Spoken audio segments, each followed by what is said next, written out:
Hi, this is Gizmo First, and it's coming! It's coming!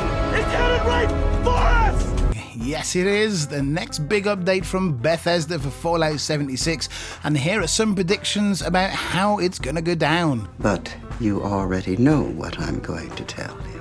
Nuclear winter is being switched off, which is gonna, and already has, tick off the community somewhat. Some people will leave, or at least they'll keep their activity to logging on and off to do the dailies. There will also be a subgroup that will go around engaging in PvP workshop areas. These guys will be shouted down for being griefers, which is ridiculous because this is a game mechanic. It exists for this reason specifically. But a large portion will dive into Fallout worlds, both public and private. They'll jump for joy at the so-called griefers being less able to grief, and private worlds will let people tweak the server attributes and everything will be right with the world. That is, until a sinking feeling starts creeping in. Sorry, kid. Someone at some point will stop for a moment and say, wait a minute, nothing I'm doing here actually matters at all. Maybe it'd be a builder who spent a month building his ideal base for the first public builders period, only to have it disappear when the server type is switched. Or a PvPer who, after a month of gleefully shooting everybody he sees with no limits, suddenly finds that all those kills amount to zero character progression and don't mean anything in the Fallout overall narrative. Or maybe a private worlder who, despite paying his monthly fee, still feels isolated with little way of sharing his perfect world in-game and has to rely on toxic Discord and Reddit groups through the lack of a proper lobby in the game itself. Who knows? My point being though, that it will be fun and loads of people will like it for about 5 minutes. Tennis ball, throw it against the wall.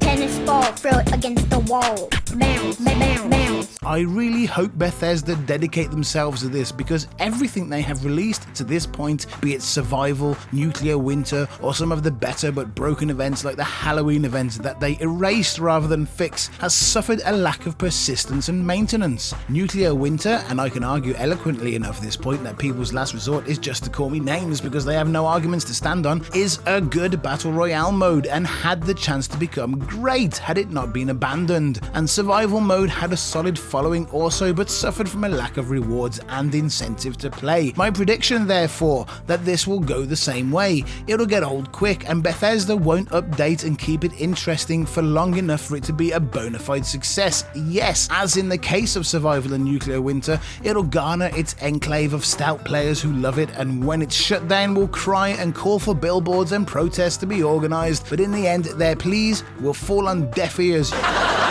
Don't think me rude, but may I ask, do you by any chance have a hearing aid?